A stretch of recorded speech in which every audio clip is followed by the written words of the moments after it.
Hello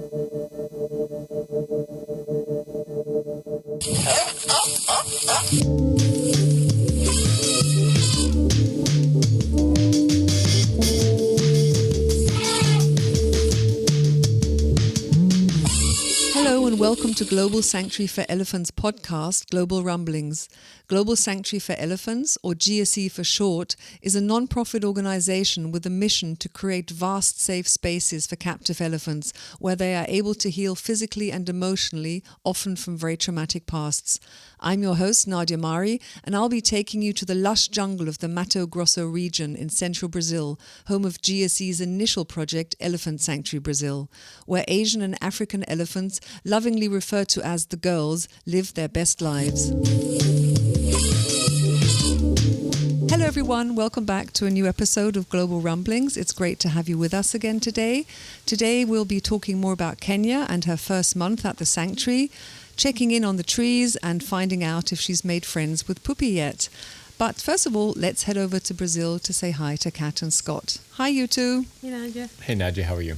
I'm fine, thank you. Enjoying the warm weather now here in Germany, at least at my end of the woods where I live in Germany.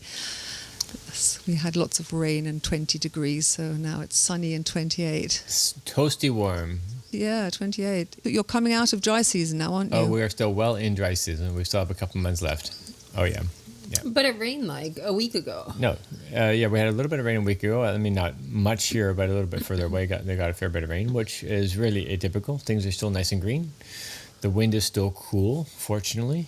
It hasn't turned to the hot, drying air that promotes so many fires. So far, so good. Knock on wood. Yeah, it's a crazy dry season so far, in a good way. So there's lots of trees that have lots of green leaves everywhere, except for those that Kenya has knocked down. I read on a video today, that's really sweet, a caption on X.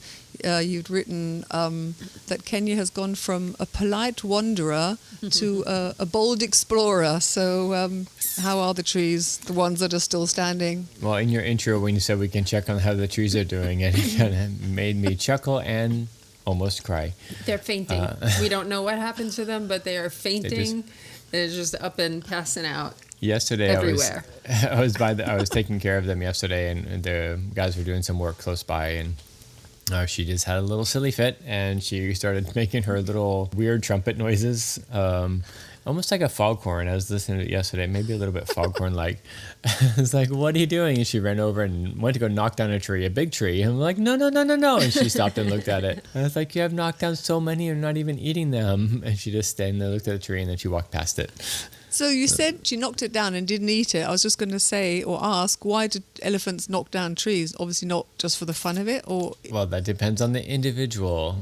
That depends on the moment, depends on the individual. Depends on... Listen, she's got 40 years to catch up on where she hasn't been able to touch a tree, so... Yeah, in Tennessee, I remember Jenny, who was the second elephant that arrived there. I mean, she went into the forest just past the barn, and we're like, oh no, if this keeps happening, we have like... And she was an Asian. We're allowed 4 elephants. I mean, she was knocking big trees down. Like, what are you doing? Just ravishing this one little valley. And then she stopped. Just never really did much of it. Again, little ones she did, but not the big ones. But Kenya is definitely experiencing or exploring her force. Maya was a big tree knocker downer.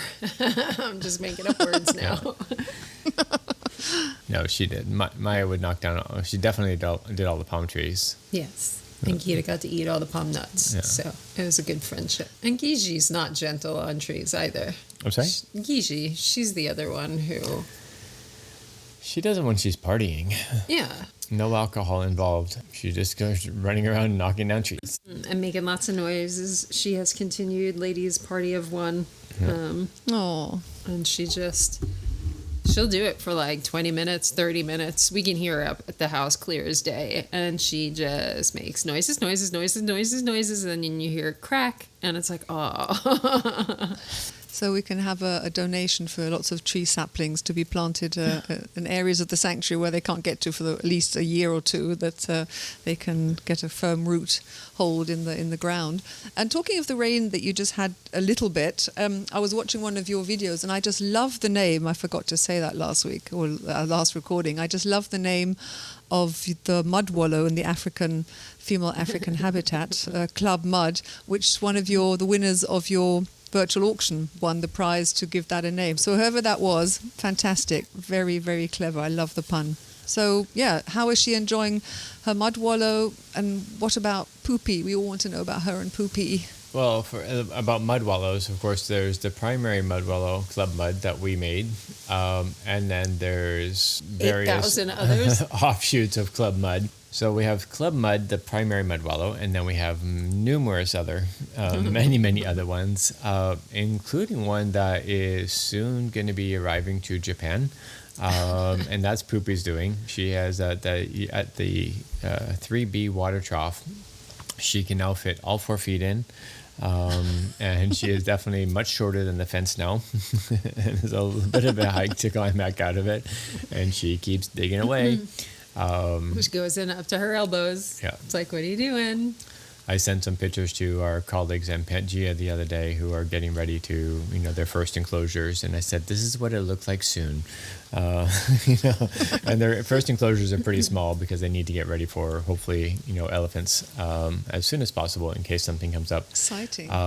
It's still got a ways to go, but they want to make sure that have something ready in the event that something comes up, because you don't want to be, as we saw here with my Angita, you don't want to say yes, but it's going to take us 2 years. You want to be able to say yes right away.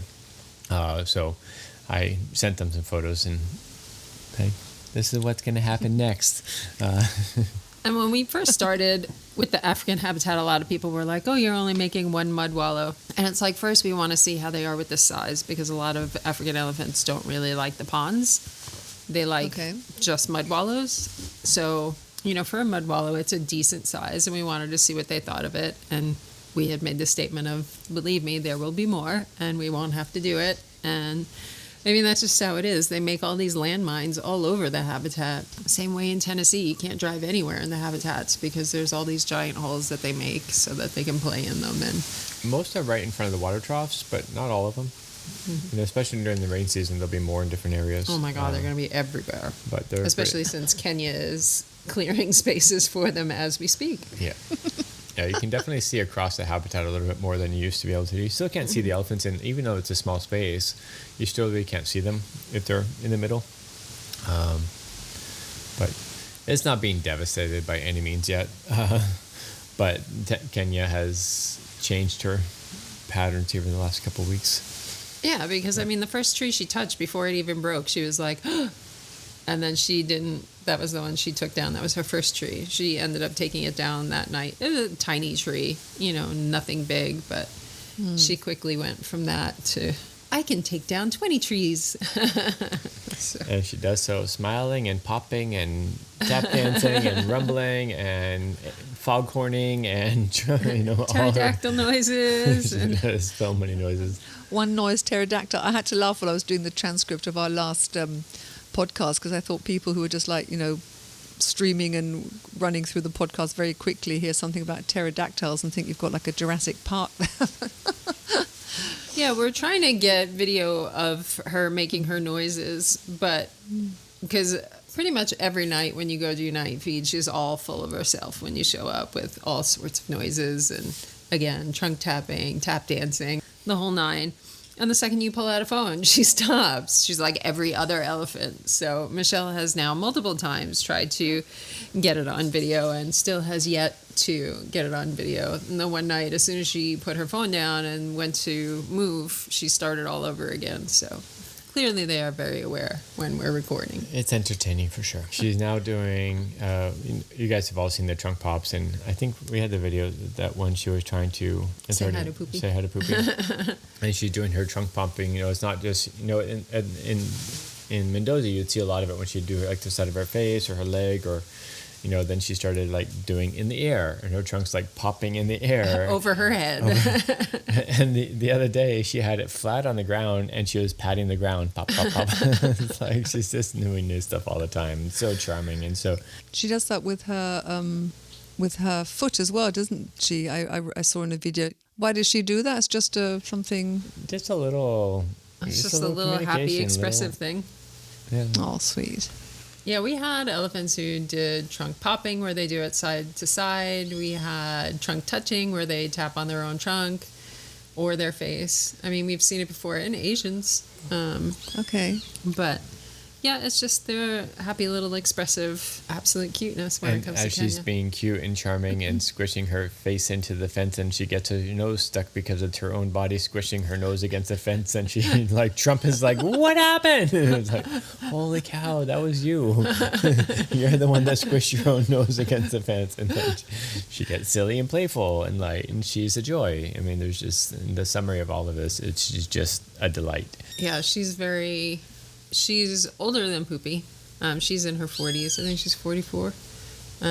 But she is very childlike at this point. I mean, she is definitely enjoying herself and her new space and her new friend. Even if they're not best friends yet, she doesn't care. It's still great. And speaking of that friendship, we still have a reserved Poopy. Poopy's just not ready yet. She'll come over. She'll come really, really close. Okay. And I almost get the impression right now that, I think Poopy's ready for her to touch her, but she's also okay with not taking that first step. And, I think if Kenya reached out at the right time, I think that Poopy would probably stay there. Well, we've had the 2 episodes lately. The one where Poopy squished herself into the gate between 1 and 2, and Kenya was right there. And then when they both had their heads up on the fence and were moving their trunks around, not touching each other with their trunks, but Michelle's pretty sure that their faces were touching while they were doing it and moving their trunks around. So they're just, it's very silly the way that they're going about all of this, which is great because, African elephants can be so much more forceful in their introductions and demonstrative, and they have all these displays and blah, blah, blah. And, they tussle sometimes, and it's just very different than Asians. And they're both being actually really, really soft with everything. For as big of personality as Kenya is, she's being remarkably delicate with all of it. Yeah. So there's still a fence between them then? Yes. Or, Yeah. Okay. Yeah. They're not in the same yard. Yeah, I would love to open up for them. It's not the right thing to do. It wouldn't be fair to Poopy. Okay. Poopy still needs more time. And we don't want to create a chase scenario. Yeah. Because since she's not ready, we don't want her to feel like she has to run away. And then if Kenya follows her, not in an aggressive way, but in a, wait, I want to be your friend, that's not going to matter to Poopy. She's still going to see it as being chased. So. And that can manifest into an aggressive chase. Absolutely. Look at it like with a dog and a cat. Sometimes the cat that stays still is totally fine. The cat that starts to run, the dog then is like, oh, I'll chase you. And then once his chase happens, then you have this, amplification of energy, and then that can turn into more aggressive chasing. So it depends on the cat, depends on the dog, of course. But you see that often with dogs and cats where, one starts to run and the dog starts to go after it. And then it completely changes the dynamic. And people say, I never thought she'd be aggressive. Well, it turned from chase to hunting. So with both elephants arriving quite close together at the same, well, not at the same time, but sort of, a couple of months between, are you noticing any similarities between how they are both discovering like what it means to be an elephant again, how they are exploring? You said already that Kenya's knocking down more trees than Poopy. Obviously, Poopy is more insecure, although I think you said that Kenya is as well, but she expresses it differently. Are they just, I'm just wondering, are they just doing the same typical sort of African elephant behaviors that you would expect? They are so different in pretty much almost every way. Oh, okay. If you're looking at exploration and if you're looking at, coming out of the habitat with trees hanging out of their mouth, that's the same. Sure. And building mud wallows, that's the same. Those type of mannerisms, the behavior patterns, it's very, very similar. I think both of them initially were, it was a multi-step process to get them comfortable with exploring and blah, blah, blah. And they're both really good with just going off on their own now and getting lost. But personality-wise, obviously, they're different, huh? Different personalities. Completely different. Yeah, but that's just, for Poopy, I think she's just trying to learn. I think she's still on a journey of what it means to not be a pair. because it was Kooky and Poopy for all those years. And I think she still is trying to figure that out a little bit. And not to say she's mourning Kooky by any means, but I think there's that relationship hadn't really, or that solitary life had not existed for very long before coming here. So I think she's on a little bit different journey that way than Kenya. Where Kenya had all those years alone, she was her own girl. I mean, she was her own being, where Poopy was part of that pair. And I think that's still a little bit different adjustment that way. Poopy's still pretty introverted. Yeah, and we had initially said we kind of hoped that they brought a little bit of balance to each other because Kenya's personality was so big. And, of course, Poopy she's just not really emotionally open, but Kenya and how emotionally vulnerable and open she is doesn't always serve her, or at least hasn't in the past. How easily she was offended with some of the things that happened with training that were innocent mistakes on the human side that she still took so personally. So it's not, how emotional she is one of the most beautiful things about her, for sure. But, it is, again, there's a balance to everything, and we thought they might, in the long term, it's not going to happen right away, but both be able to balance that out in each other a little bit. And Poopy's still very vocal when Kenya comes over. Not every time, but most of the time she's very vocal. She greets her. We hear them rumbling back and forth periodically. Poopy's super engaging sometimes. She just doesn't have that same emotional vulnerability and expressive nature that Kenya has. But interesting when you said that where she would be offended, that behavior pattern at the zoo. Haven't seen that at all. No. Not even the slightest bit. We're pushing different things. We're trying to do footwork and lean-ins and touching her belly and touching places of her body where she hasn't been touched ever, so we can start doing physical exams and looking for ticks and looking for scratches and, touching her, her belly and touching her girly bits and, scrubbing her 8 inches of dead skin that's on her back. And, pushing that limit sometimes, like, are you ready for this? And, then you take that step and even if she says no, or even if afterwards she has a little bit of a, uncomfortable reaction, she doesn't get offended anymore. Yeah. She was like, I wasn't really sure about that, but let's try again, versus just walking away from you. Or the one time she literally threw a fit, threw her trunk up in the air, trumpeting, running around. She can have really strong responses, and we haven't had that now that we said it. They're both doing really well. And are there any favorite spaces? Was it too early to say that after 1 month, or maybe for Poopy, jumping between the two today? Any favorite spaces in their habitat that you see on the camera, if it's close to where you can still see them, that they like to hang out? I don't think so. I don't even think that is, when it's relatively small still, it's, I don't know, how many, 10 acres total? Something like that? It's 12 acres. 12 acres total. Still relatively small. It's 3 enclosures. It's, and some people hear 12 acres and say it's huge, but it's not. We definitely can't see them from the barn many times, and there's many times we can't see them at all at night feed, and we drive in circles and circles and circles and, try to find them at night to make sure everything's okay. And, but I don't think they have a favorite anywhere. Poopy really likes the bottom of yard 3, but that changes too. She likes to. They both sure, like because to. she used to like that tree in the corner of yard 1 that I really liked that offered some nice shade, and Kenya changed that. That tree doesn't exist anymore in its former self. There's a beautiful tree in the back of 2, which is actually protected because it is any of the really old growth trees, we put elephant fencing around so that they can maintain their life for the duration. But it's such a nice area, and I don't see them there a super amount. No, they're not by that tree a lot. So how's the expansion getting along? Going really well. Boys are making really good progress. The male transport crate is now done. So now our welders that were working on that was a team of 4 that was working on the transport crate. Now they are full-time fence. And we are thinking that hopefully within a month the next yard will be done. Oh, fantastic. Depends on weather, depends on wind. If we start getting those normal hot, dry summer winds, or what in this time, down here, winter winds, that's going to change because sparks start flying. We have a lot of water protection. We have, the water tanker is close to where they're working and all of those things, and people there with water backpacks just to make sure. And now we have a new sprinkler system. Working on a sprinkler system. It's mainly to assist with fire control.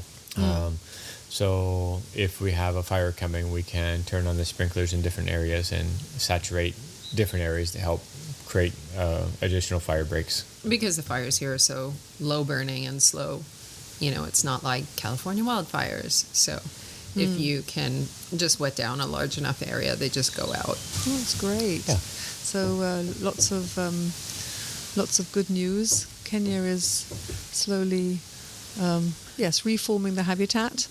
Lots of donations of tree saplings, please. And but good to hear that you have cordoned off a certain big tree. Is that really big flowering tree that when I was there, Mirella showed me one in the African habitat, a really huge one. I don't know what it was flowering. It was magnificent. No, this one is not.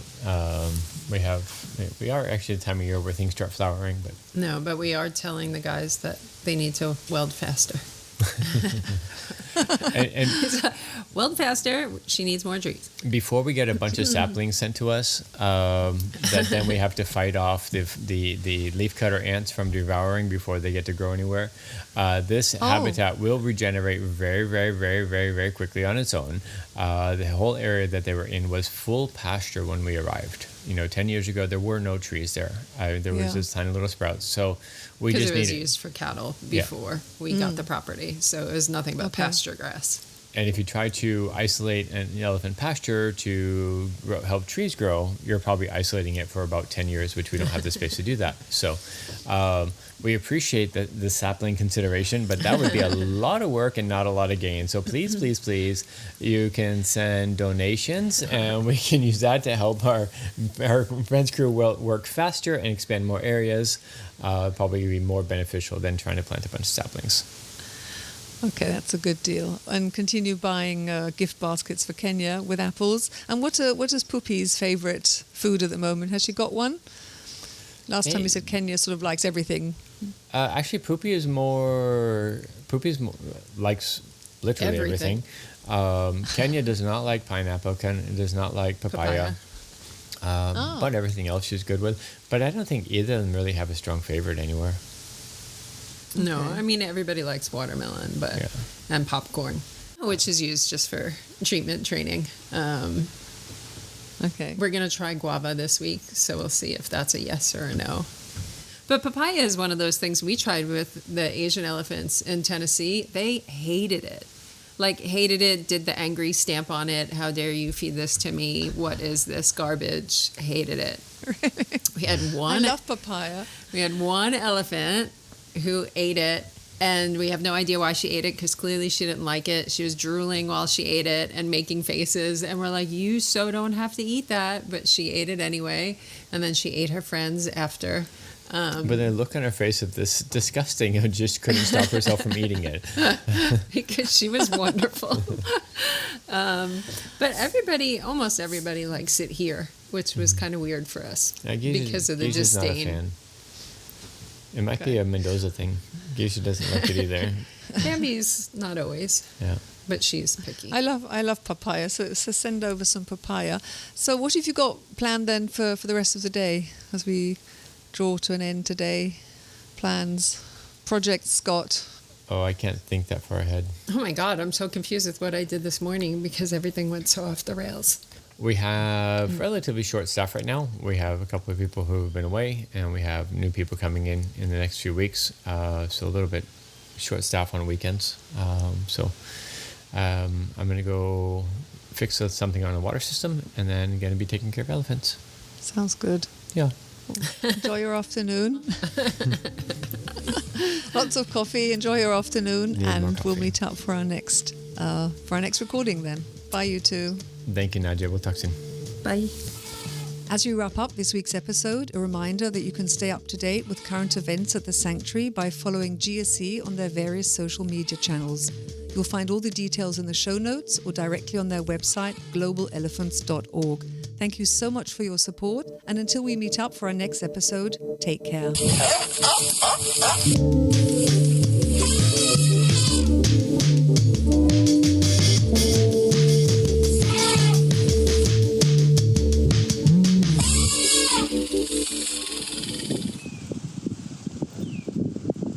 Here, Miss Kenya is starting to explore life as a real African elephant.